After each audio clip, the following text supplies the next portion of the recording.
நான் ஆல்ரெடி நிறைய வீடியோவில் சொல்லியிருக்கேன், சார்ட் ப்ரிப்பேர் ஆனதுக்கப்புறம் வந்து ஆட்டோமேட்டிக்காக கேன்சல் ஆகி உங்கள் பணம் வந்து ரிட்டர்ன் வரும் வெயிட்டிங் லிஸ்ட்டில் இருந்துச்சுன்னா. ஓகே, அப்படின்னு சொல்லியிருக்கேன்.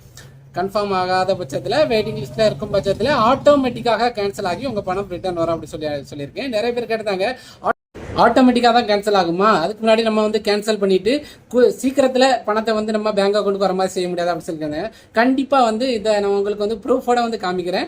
கண்டிப்பாக சீக்கிரத்தில் பேங்க் அக்கௌண்ட்டுக்கு வந்து நம்மளே கேன்சல் பண்ணிட்டு பணத்தை ரிட்டர்ன் வர வைக்க முடியும். அந்த பணத்தை ரிட்டர்ன் வந்த ஒரு ஸ்க்ரீன்ஷாட்டையும் கேன்சல் பண்ணின ஒரு டிக்கெட்டையும் உங்களுக்கு வந்து இப்போ வந்து டிஸ்பிளே பண்ணுற பார்த்துக்கிடுங்க. ஓகே,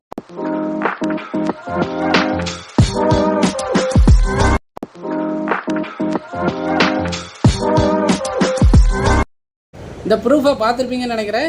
இந்த ப்ரூஃப் படி உங்களுக்கு வந்து ஆட்டோமேட்டிக்காக கேன்சல் ஆகட்டும், நம்மளே கேன்சல் பண்ணினாலும் கூடிய சீக்கிரத்தில், அதாவது விரைவில் பணம் வந்து ரிட்டர்ன் நமக்கு கிடைக்கிறதுக்காக வழிவகை செய்யலாம். ஓகேவா, அடுத்த ஒரு நல்ல வீடியோட சந்திப்போம். தேங்க்யூ.